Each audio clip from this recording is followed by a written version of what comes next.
बेंगलुरु की software company में काम करने वाले इंजीनियर अतुल सुभाष की आत्महत्या का मामला सुर्खियों में है। सुभाष ने 24 पन्नों का सुसाइड नोट छोड़ा है, जिसमें उन्होंने अपनी पत्नी, उसके रिश्तेदारों समेत अदालती कामकाज पर सवाल खड़े किए हैं। Engineer Atul Subhash suicide case में 4 लोगों के खिलाफ केस दर्ज किया गया है, जिसमें उनकी बीवी निकिता सिंघानिया का नाम भी शामिल है। दोनों की मुलाकात कैसे और कहां हुई, कैसे फिर शादी के बाद उनके बीच दिक्कतें आने लगी, इन सब के बारे में अतुल के चचेरे भाई ने कई राज खोले हैं। बिहार में समस्तीपुर के अतुल सुभाष और यूपी के जौनपुर की निकिता सिंघानिया दोनों की मुलाकात साल 2019 में एक मैट्रिमोनियल साइट पर हुई। निकिता ने बीटेक कंप्यूटर साइंस और एमबीए फाइनेंस की पढ़ाई की थी। अतुल पेशे से सॉफ्टवेयर इंजीनियर थे।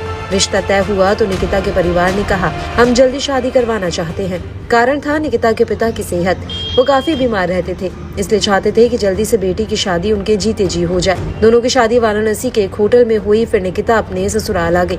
अतुल के चचेरे भाई की माने तो निकिता सिर्फ 2 दिन ही ससुराल में रही, फिर वो पति के साथ बेंगलुरु चली गई। शुरुआत में तो सब कुछ सही था, लेकिन बच्चा होने के बाद उनके बीच लड़ाई झगड़े होने लगे।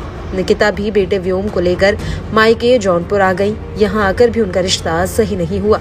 निकिता ने फिर जौनपुर में अतुल और उनके परिवार के ऊपर 9 केस दर्ज करवा दिए, 6 लोअर कोर्ट में और 3 हाई कोर्ट में, जिसके कारण उनको कई बार जौनपुर जाना हुआ। अपने 24 पेज के सुसाइड नोट में अतुल सुभाष ने प्रताड़ना का जिक्र करते हुए लिखा, दहेज का केस दर्ज होने के बाद वह बेंगलुरु से, उनके छोटे भाई दिल्ली से और बूढ़े माँ बाप बिहार से लगभग 120 बार जौनपुर कोर्ट में पेशी पर गए। अतुल ने कहा कि जिस व्यक्ति को साल भर में सिर्फ 23 छुट्टियां मिलती हूँ, वह निजी तौर पर 40 बार कोर्ट की पेशी पर पहुँचता था। अपनी जिंदगी खत्म करने से पहले रिकॉर्ड किए गए उस वीडियो में सुभाष ने कहा कि 2022 से चीजों को संभालना बस के बाहर हो गया था। उसने एक केस हत्या, दूसरा दहेज उत्पीड़न और तीसरा अप्राकृतिक यौन संबंध बनाने का दायर किया था। हालांकि कुछ केस उनकी पत्नी ने वापस ले लिए थे। ऐसे एक अन्य केस में सुभाष ने दावा किया कि जिरह के दौरान उसकी पत्नी ने स्वीकार किया कि उसने पहले जो हत्या के आरोप लगाए थे कि उसके पिता की मौत पति द्वारा बड़ी रकम मांगने के कारण लगे सदमे से हुई थी, वो झूठे थे।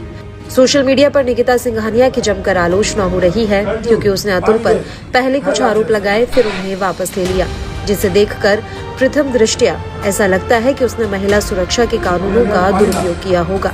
इसको लेकर अतुल सुभाष के वकील ने भी क्या कुछ कहा है, सुनाते हैं आपको। नाम अतुल सुभाष है।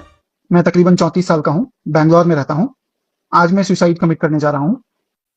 तो मेरा मानना है कि मुझे खुद को ही खत्म कर लेना बेस्ट है मेरे लिए, क्योंकि जो मैं पैसे कमा रहा हूँ उसी से मैं अपने दुश्मन को बलवान बना रहा हूँ। वही पैसे मुझे ही बर्बाद करने के लिए यूज हो रहे हैं, और ये साइकिल बढ़ता ही रहेगा, है ना। मेरे ही टैक्सेस के पैसे से ये कोर्ट, ये पुलिस सिस्टम मुझे और मेरी फैमिली को और बाकी लोगों को भी हैरास करेगा, जो अच्छे लोग। तो जो सप्लाई है वैल्यू का, उसी को खत्म कर देना चाहिए।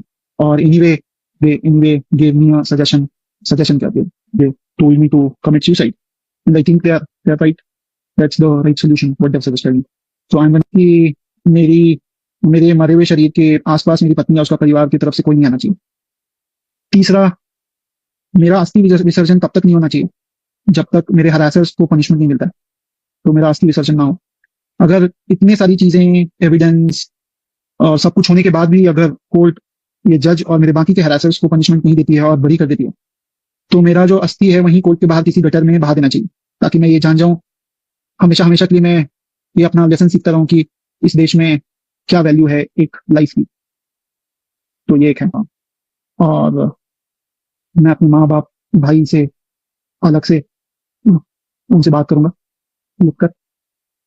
हो सके तो माफ करना, जिस उम्र में मुझे अपने मम्मी पापा का सहारा बनना था, उस उम्र में उन्हें हमेशा के लिए दुख देके जा रहा हूँ ऐसा।